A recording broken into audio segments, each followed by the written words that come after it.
I heard an old man playing a fiddle on the street out in Crossville when I was just about 13 or 14 years old. I don't know if I could go back and hear him today. I doubt if he would sound as good as he did to me then. It was just so pretty, you know, that I just kind of liked the fiddle.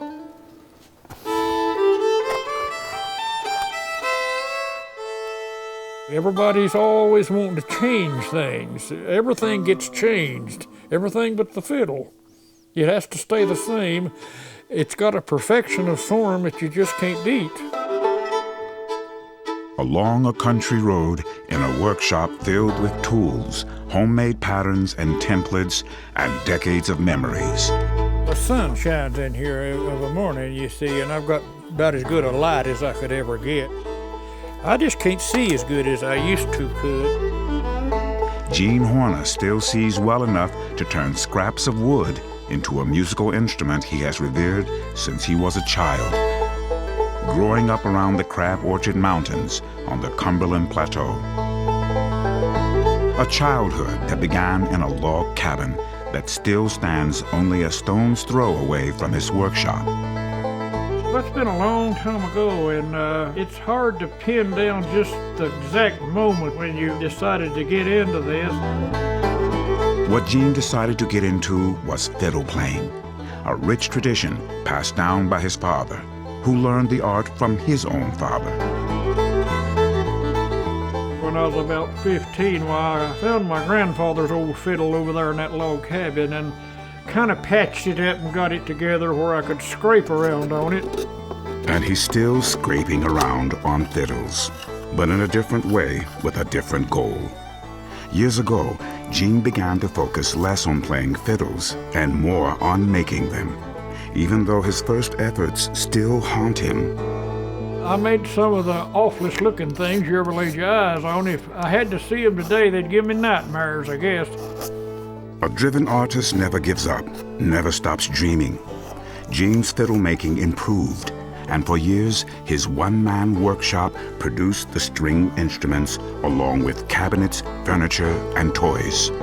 I did that till 1975, and then I just quit doing everything else but musical instruments. I didn't do just fiddles, though. I did mandolins, banjos, fiddles, guitars, violas, cello. I did 2 double basses. But all this time, you see, the fiddle was progressing, and I finally just about dropped everything but the fiddle and the mandolin.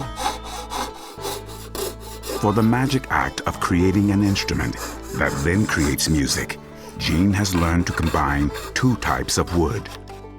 Always the top is spruce. It transmits sound better than any other wood. But the quality of the tone, I've come to the conclusion, is coming from the back, the maple.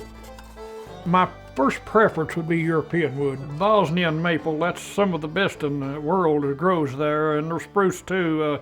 But I'm using a lot of American wood, you know. This Appalachian maple, you know, that grows in around here, and red spruce, some people call it Adirondack spruce. That's got a little better sound to it, Adirondack, you know. The first thing I generally do is carve the scroll and the neck and everything. By the way, a lot of makers don't carve the scroll either. They can buy it already carved, and I can buy myself a lot cheaper than I can carve them, but I just always wanted to do it. I like to produce something, you see, not just sit there and rub on something all day long and get nothing done. In other words, when you make that knife move, make it count. And Gene does make every move on every meticulous detail count. It needs to be exactly 195 millimeters. Now, to go on to the string length, we'll have another 130 millimeters. That's not all that important to a lot of fiddle players, you know, like especially country fiddle players. But when you get into the classical business, that's very important to them, the way their hand works up and down the fingerboard. They're called F-holes. It's the sound holes for the fiddle. They're very delicately cut. A bad cut sound hole in a fiddle is a terrible looking thing. Gene spends countless hours carving, cutting, and shaping, hand-making up to 20 or 25 fiddles a year. Even a recent hospitalization and loss of a leg only slowed him down, but didn't stop him. The reason he carries on is quite simple. Gene is in love with the fiddle. I can't explain it, you just have to know. This is something that pleases me. When you look at the thing, it's a perfection about it. Notice how it's smaller up here, you know, and it's narrow in the waist here, for place for the bow to operate. And of course broadens out down here a whole lot like a woman. And just when you might be thinking that fiddle making is all work and no play, in walk some good friends from down the road. I met Tommy 40 years ago, I guess it was. He said he was only 3 years old. He got the first badger neck I ever made. Charlie, he's the baby of the family. He's only 65. They have music on their minds, some of it coming from an authentic Gene Horner fiddle and mandolin.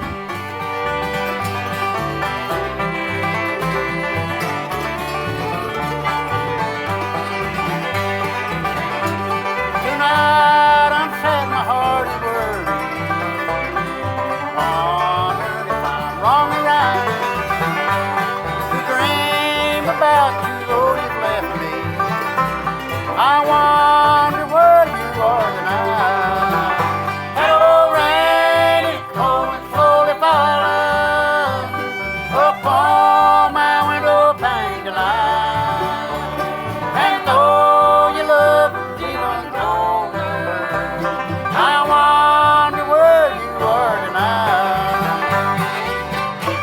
We've been playing around together, I guess, 40 years. We play quite a bit right here, you know, just for the fun of it. That's the only thing we get. We sure ain't gonna get no money.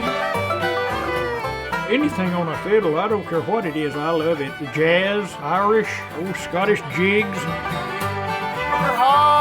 Sometimes it's just enough to look at a Gene Horner fiddle. It's an instrument that should be seen as well as heard. Then you left me for another. I've got 2 or 3 that I don't even show. I want to keep them. Or I put a real high price on them. But now that didn't work one time. A lady come in and I priced it so she wouldn't buy it. And she bought it. And it was gone. Oh, your love is even colder. I wonder where you are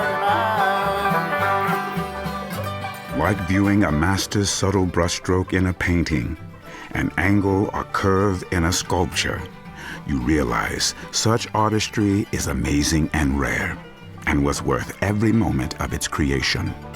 It'll take a good 100 hours just to get it in this stage here where it's getting ready to varnish, and it'll be another month before that one's ready to string up. But Gene Horner knows his particular art is not meant for a museum. After all, a fiddle has a very specific purpose and destination. The bottom line on fiddle making is when the player sticks it under his chin and it makes him happy. You see, if you make something and nobody wants it, you ain't done much.